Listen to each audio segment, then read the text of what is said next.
பாவமோ உன் சாபம் தீரவே என் ஆயுள் வேண்டும் சொல்லடி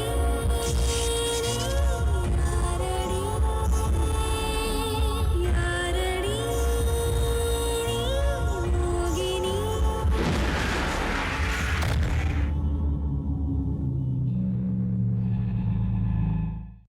நீல சாய வெளுத்து போச்சு டும் டும் டும் டும். ஸ்வேதா வேஷம் கலைஞ்சு போச்சு டும் டும் டும் டும். ராஜா வந்து கலைக்க போறான் டும் டும் டும் டும்.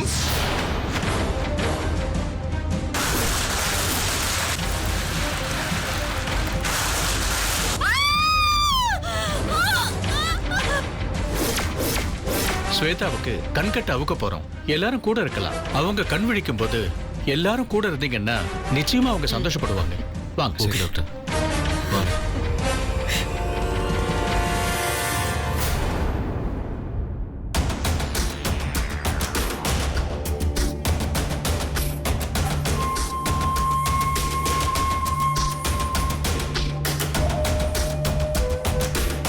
ஸ்வேதா, இப்போ உங்க கண்கட்ட அவுக்க போறோம். உங்க ஃபேமிலி மெம்பர்ஸ் எல்லாருமே உங்க கூட தான் இருக்காங்க.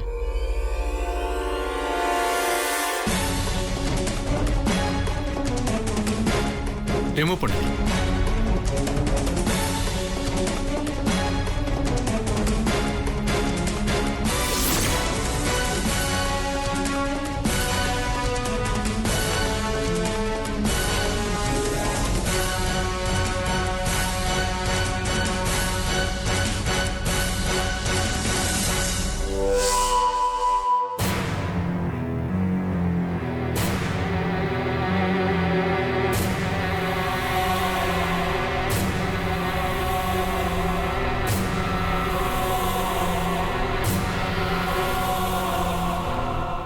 ரெண்டு நாளா கட்டு போட்டு இருந்ததுனால கண்ணை திறக்க கொஞ்சம் சிரமமா தான் இருக்கும்.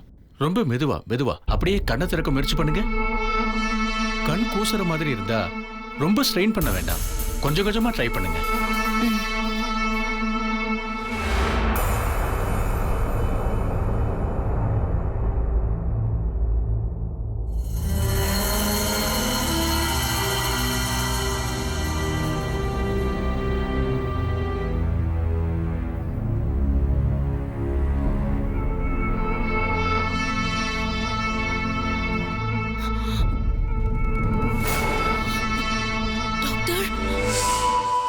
எனக்கு சுத்தமா கண்ணு தெரியல டாக்டர்.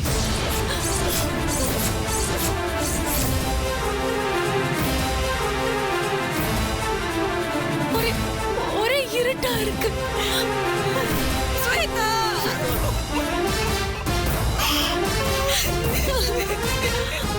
ஸ்வேதா ப்ளீஸ் கொஞ்சம் வெளியே. ஏற்கனவே பேஷண்ட் அழுதுகிட்டு இருக்காங்க. நீங்களும் அழுதா எப்படிமா?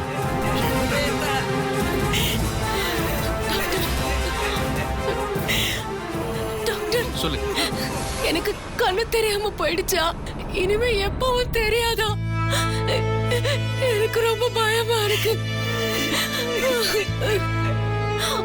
மாமா, மாமா. ஸ்வேதா, அழாத ஸ்வேதா, சரியாயிடும், கவலைப்படாத.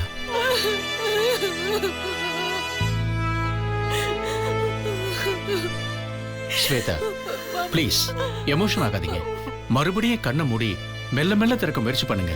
சுத்தமா உங்களுக்கு தெரியலையா? ஒண்ணுமே தெரியல. ஸ்வேதாவை நான் மறுபடியும் ஃபர்தரா செக் பண்ணி பார்க்கணும். ப்ளீஸ் கொஞ்சம் வெளியே இருங்க.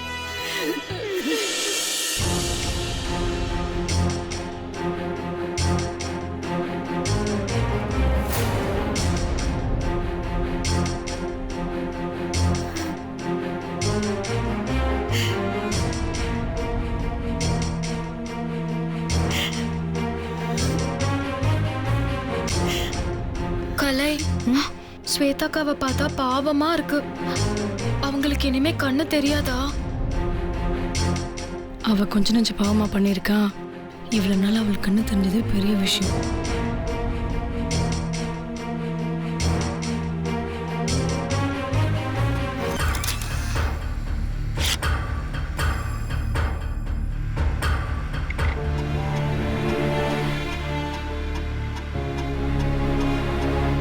மாப்பிள்ள.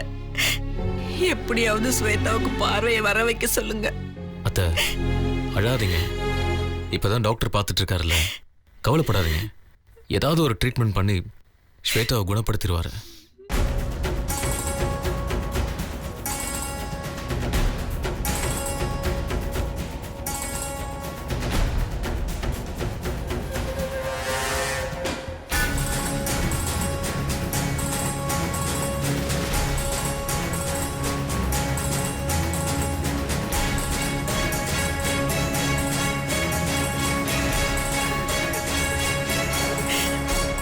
டாக்டர், ஸ்வேதாவை எங்க டாக்டர் டீம் நல்லா செக் பண்ணிட்டோம். பட்டாசு புகையால ஏற்பட்ட பாதிப்பு அவங்க கண் நரம்புகள் வரைக்கும் பாதிக்கப்பட்டிருக்கு. அதனாலதான் அவங்களுக்கு விஷன் சுத்தமா இல்ல.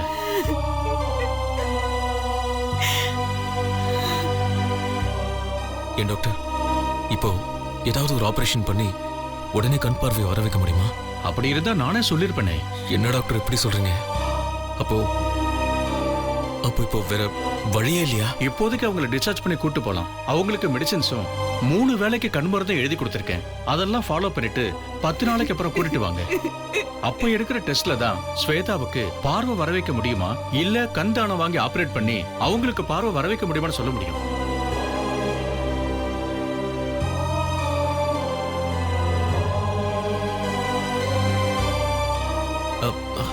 ஒருவேளை வெளிநாட்டுக்கு எங்கேயாவது கூட்டிட்டு போய் ட்ரீட்மெண்ட் பண்ணா சரியாயிடுமா டாக்டர்? இன்னைக்கு இருக்கிற இன்டர்நெட் யுகத்துல எல்லா நாட்டிலையும் ஒரே மாதிரியான ட்ரீட்மெண்ட் தான் கிடைக்குது. ஒரு புது மருந்து மார்க்கெட்டுக்கு வந்தா உடனே உலகம் பூரா கிடைக்குது. நீங்க உலகத்துல எந்த மூலைக்கு கூட்டிட்டு போனாலும் சரி, இதே பதில தான் மத்த டாக்டர்ஸும் சொல்லுவாங்க. ஸ்வேதாவை நாளைக்கு டிஸ்சார்ஜ் பண்றதுக்கு காரணமே அவங்களுக்கு கண்ணு தெரியலங்கிற குறையே தெரியாம இருக்கிறதுக்கு தான். வீட்ல எல்லாரும் வழக்கம் போல அவங்க கூட சகஜமா சிரிச்சு பேசினா ஸ்ட்ரெஸ் குறைஞ்சு ரிலாக்ஸ் ஆவாங்க. சில நேரத்துல மருந்துகள் சரிப்படுத்த முடியாத வியாதிய கூட மகிழ்ச்சி சரிப்படுத்தும். சோ அவங்க முன்னாடி யாரும் அழுது புலம்பி அவங்க மனோதைரியத்தை குலைச்சிடாதீங்க. நாளைக்கு ஸ்வேதாவை டிஸ்சார்ஜ் பண்ணி கூட்டிட்டு போலாம். டிஸ்சார்ஜ் சம்மரிய நான் ப்ரிப்பேர் பண்ண சொல்லியிருக்கேன். அதுல எந்தெந்த மருந்து எந்தெந்த நேரத்துல ஊத்தணும், எந்தெந்த மாத்திரை எப்பப்ப கொடுக்கணுங்கிற எல்லா டீடைல்ஸும் அதுல இருக்கு. அந்த பொண்ணு நல்லா இருக்கணும்னு நான் ஆண்டவனை வேண்டிக்கிறேன்.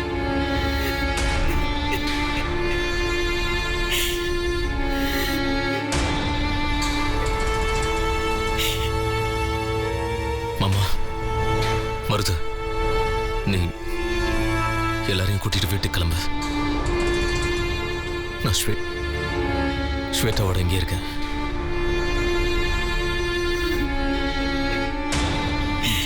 லட்சுமி, வா போலாம்.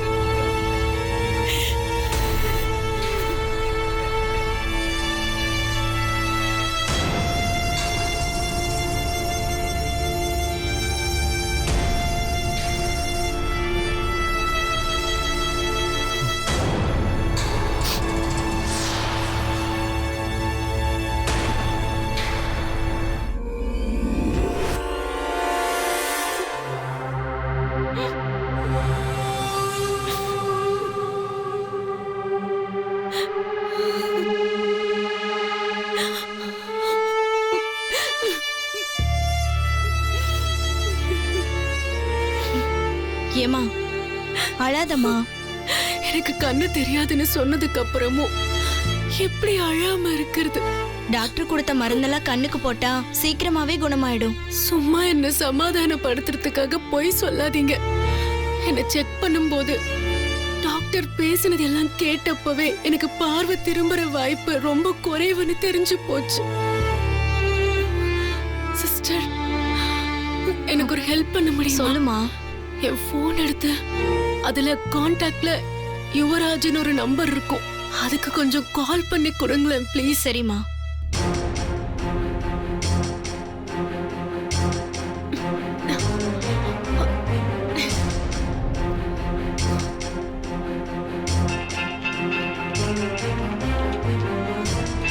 இவ எதுக்கு நமக்கு ஃபோன் பண்றா?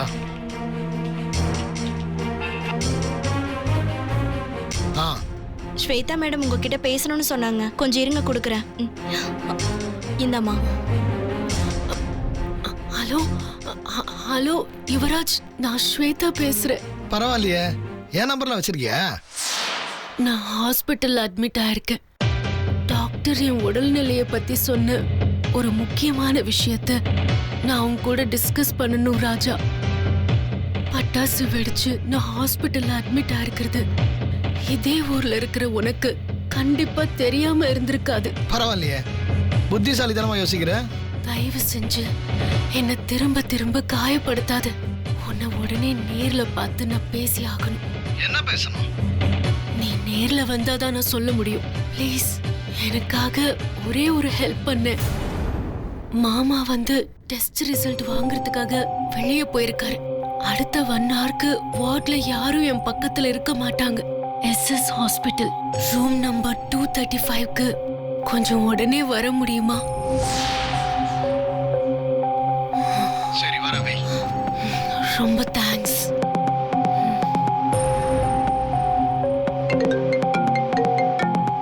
ஹலோ ராஜா, சரண்யா எங்க இருக்க? நான் பார்க்கிங்ல தான் வெயிட் பண்ணிட்டு இருக்கேன். போலாமா? இல்ல, கொஞ்சம் லேட் ஆகும். இன்னும் லேட் ஆகுமா? ஏன்? இல்ல, ஸ்வேதா கால் பண்ணிந்தா என்ன நேர்ல பார்க்கணும்னு கூப்பிடுறா. நீ எதுக்கு அவளை நேர்ல போய் பார்க்கணும்? இனிமேலாவது அவகிட்ட நீ ஏமாறாம இரு ராஜா. ஒரு தடவை அவகிட்ட பட்ட அப்புறம் என் லைஃப் டைம் யாருக்கிட்ட ஏமாற மாட்டேன். அவளை பார்த்து பேசிட்டு வந்து என்ன விஷயம் சொல்றேன்.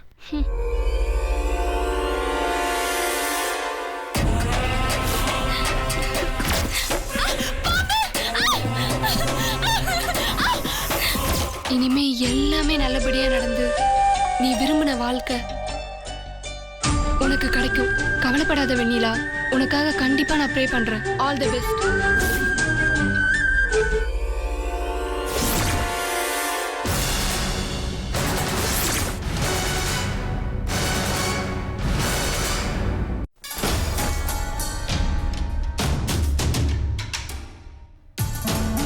Thanks sister. பரவாயில்லம்மா.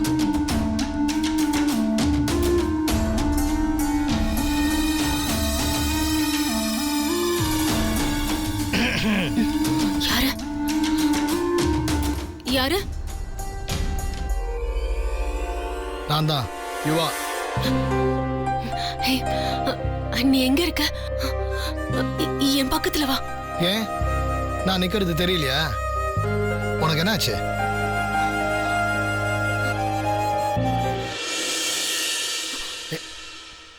ஏய்,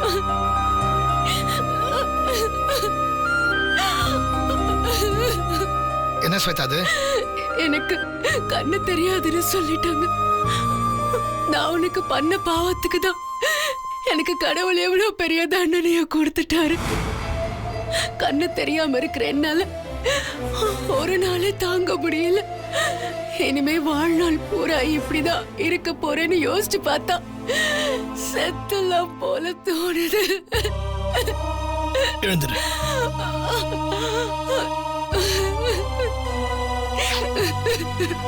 டாக்டர்ஸ் என்ன சொன்னாங்க?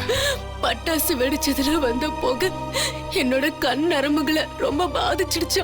அதனால என்ன ட்ரீட்மெண்ட் எடுத்தாலும் ஃபியூச்சர்ல கூட கண்ணு தெரியறதுக்கான வாய்ப்பு ரொம்ப குறைவுன்னு சொல்லிட்டாங்க.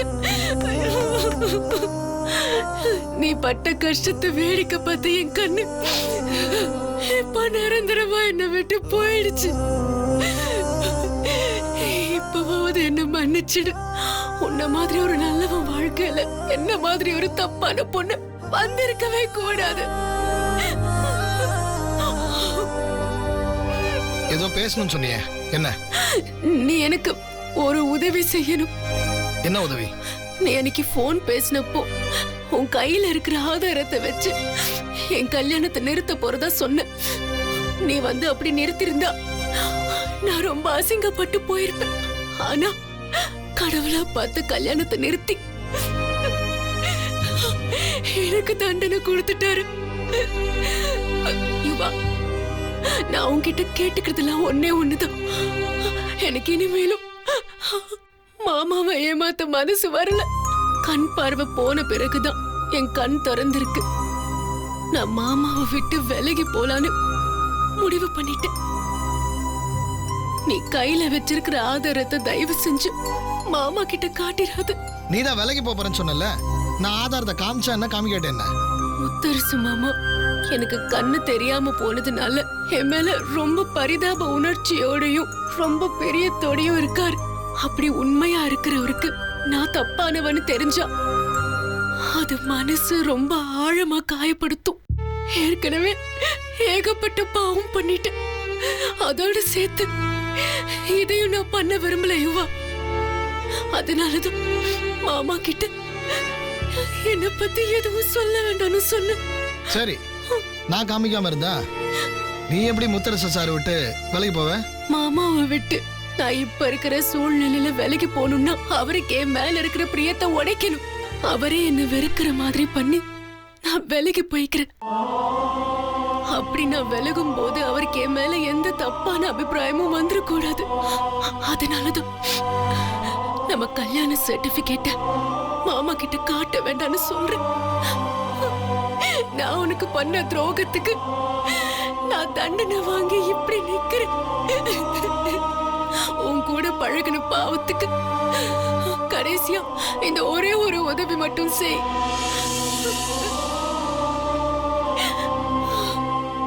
சரி, நீ கேட்டுக்கிட்ட மாதிரி நான் கல்யாண சர்டிபிகேட்டை உன் மாமா கிட்ட காட்ட போறதில்ல. ரொம்ப தேங்க்ஸ் யுவா. இரு, அவசரப்பட்டு தேங்க்ஸ் சொல்லாத. உன்னை பத்தி எனக்கு நல்லாவே தெரியும். நீ என்னை அனுப்பிட்டு பின்னாடி ஏதாவது கோல்மால் வேலை பண்ண, அதுக்கப்புறம் நான் உன்னை சும்மா விட மாட்டேன். உன் மேல என் கண்ணு இருந்துகிட்டே இருக்கும். கண் பார்வையே போன என் மேல கண்ணு வச்சு ஒரு பிரயோஜனமும் இல்லை. இப்ப இருக்கிற விருத்தியான சூழ்நிலையில நான் செத்து போயிட்டாலும் ஆச்சரியப்படுறதுக்கு இல்லை. அதனால நீ என்ன தயவு செஞ்சு நம்ப. சரி, நான் கிளம்புறேன்.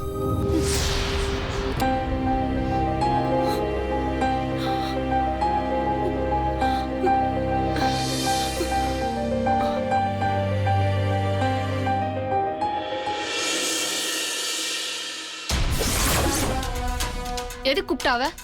கார்ல இரு, சொல்றேன்.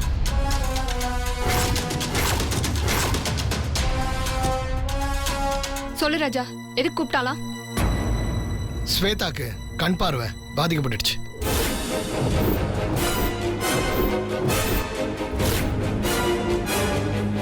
அவ தான் ஏதோ சொல்றானா, நீயும் அதை நம்பிட்டு வந்திருக்க. அவ உன்னை எப்படி எல்லாம் கொடுமைப்படுத்திருக்கா. அவெல்லாம் ஒரு மனுஷியே கிடையாது ராஜா, ராட்சசி. அவளை நம்பாத. கண்டிப்பா அவ ஏதோ பிளான் பண்றா. நீ தான் புரிஞ்சுக்காம அவ சொன்னதை ஏத்துக்கிட்டு இப்படி நீ பேசாம வந்திருக்க. அவளை மாதிரி ஆளெல்லாம் இந்த ஜென்மத்துல திருந்துறதுக்கு வாய்ப்பே இல்ல. நீ சொல்ல வருது எனக்கு புரியாம இல்ல சரண்யா. நானும் அவகிட்ட இறக்கமே காட்டக்கூடாதுன்னு நினைச்சுதான் போனேன் சரண்யா. ஆனா அவ திருந்திட்டதா கதறினப்போ ஒரு சான்ஸ் கொடுத்து பார்க்கலான்னு தோணுது. சான்ஸே இல்ல. நீ இத்தனை சொன்னதுக்கு அப்புறமும் எனக்கு நம்பிக்கையே வரல. நான் எனக்காக பேசல ராஜா, உனக்காக தான் பேசிட்டு இருக்கேன். உடனே முத்தரசன் கிட்ட நடந்ததெல்லாம் சொல்றதுதான் சரியா இருக்கும்னு என் மனசுக்கு படுது. அந்த ஸ்வேதா எப்படி வேணா இருந்துட்டு போட்டோம். என்னையும் அவள மாதிரி மனுஷத்தன்மை இல்லாம நடந்துட்டு சொல்றியா? நான் ஒண்ணு இல்லாம ரோட்ல நின்னப்போ அவ என்னை விட்டு விலகி போனா. இப்ப காலம் கிட்டத்தட்ட அதே கதியில அவளை கொண்டு வந்திருக்கு. இப்போ அவ திருந்தலன்னா இனிமே அவ திருந்த எப்பவுமே வாய்ப்பில்லை. இப்படி ஒரு சூழ்நிலையில அவ இருக்கும்போது முத்தரசன் கிட்ட போய் பேசுறத நானே விரும்பல. ஏற்கனவே ஸ்வேதா மேல பரிதாப உணர்ச்சியில இருக்கிற முத்தரசன் இதையெல்லாம் பார்த்தா எப்படி ரியாக்ஷன் பண்ணுவார்னு எனக்கே சந்தேகமா இருக்கு. ஆனாலும் நான் ஒரு பிளான் வச்சிருக்கேன்.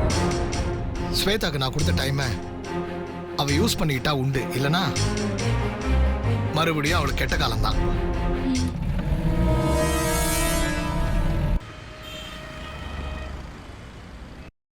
மிஸ் ஸ்வேதா, நீங்க வீட்டுக்கு போலாம். சந்தோஷமான மனநிலைமை தான் உங்களை சரியாக்கும். அதனால சந்தோஷமா இருக்க ட்ரை பண்ணுங்க. கண் பார்வை தெரியாத நான் எப்படி டாக்டர் சந்தோஷமா இருக்க முடியும்? பிறவிலேயே கண் பார்வை தெரியாத எத்தனையோ பேரு சந்தோஷமா இருக்கிறது இல்லையாமா? பிறவிலேயே இல்லைன்னா அது வேற. ஆனா கண் பார்வை இருந்து இல்லாம போறது மிகப்பெரிய கொடுமை டாக்டர். இது தற்செயலா நடந்த ஒரு விபத்துமா. அதுக்கு யார் என்ன பண்ண முடியும்? நீங்க முதல் வேலையா பண்ண வேண்டியது தன்னிறக்கத்தை விட்டு ஒழிக்கிறது தான். அதுதான் கூடவே இருந்து கொல்ற நோய். டாக்டர், ஸ்வேதாவுடைய தன்னம்பிக்கை பத்தி உங்களுக்கு தெரியாது. ரொம்ப பக்குவமான பொண்ணு. நீங்க கொடுக்குற மருந்து மாத்திரையெல்லாம் சாப்பிட்டு இன்னும் 10 நாளுக்குள்ள எவ்வளவு இம்ப்ரூவ்மெண்டோட உங்க முன்னாடி வந்து நிக்கிறான்னு பாருங்க.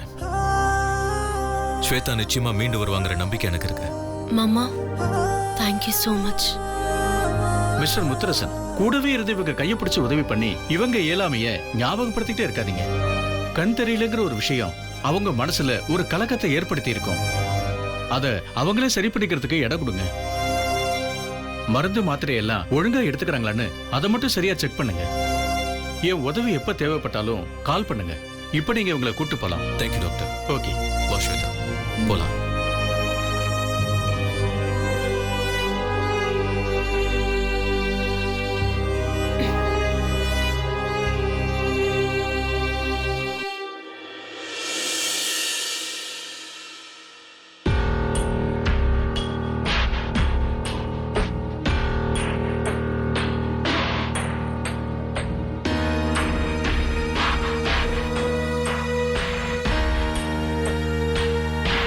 பார்த்து படி இருக்கு.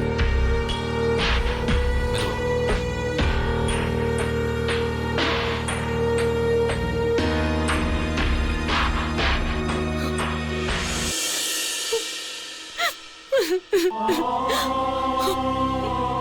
என்னாச்சு?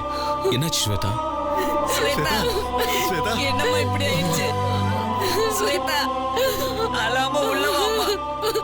என் பொண்ணு இந்த மாதிரி நிலைமையில என்னால பார்க்க முடியல.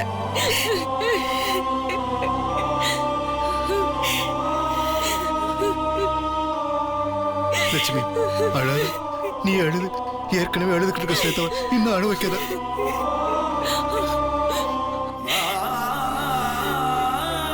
ஆமா, நம்ம கல்யாணம் முடிஞ்சு தொங்க தொங்க தாலிய கட்டிக்கிட்டு உங்க கை பிடிச்சு வலது காலை எடுத்து வச்சு இந்த வீட்டுக்குள்ள மருமகளை வருவேன்னு நினைச்சேன். ஆனா நான் இப்படி திக்கு தெரியாம நிக்கிறேன்னு நீங்க கை பிடிச்சு கூட்டிட்டு போற மாதிரி ஆயிடுச்சு. இதை பார் ஸ்வேதா, இப்போதைக்கு நீ அமைதியா ரெஸ்ட் எடுக்கணும்.